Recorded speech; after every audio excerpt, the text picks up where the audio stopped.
Hi guys, welcome back to my channel. তো আমাদের এখানে চেতলা পার্কে নববর্ষের জন্য এক্সিবিশন শুরু হয়েছিল। কবে শুরু হয়েছিল আমি জানি না, আমি লাস্ট ডেট 31 তারিখে গিয়েছিলাম। তো তোমাদের সাথে আজকে এগুলোই শেয়ার করব। তো যখন গেলাম দেখলাম তেমন ভিড় হয়নি, কিছু কিছু স্টোর ওপেন হয়েছে, কিছু কিছু স্টোর বন্ধ ছিল। সবথেকে ভালো লেগেছে আমার এই স্টোরটা, কারণ দাদার হাতের কাজ ভীষণ সুন্দর।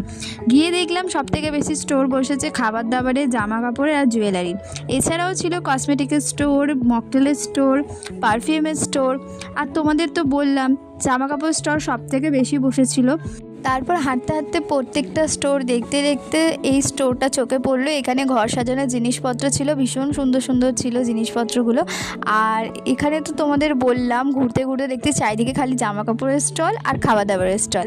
আর তারপর আমি ভাবলাম কিছু একটা নিয়ে, আমার কিছুই পছন্দ হচ্ছিল না তেমন। তারপর আমি বুকাটি কানের নিয়েছিলাম, তোমাদের কেমন লাগলো জানিও। তারপর ওখান থেকে পিৎজা খেয়ে নিয়েছিলাম। আজকের ভিডিওটা এই অবধি রাখলাম। ভিডিও ভালো লাগলে লাইক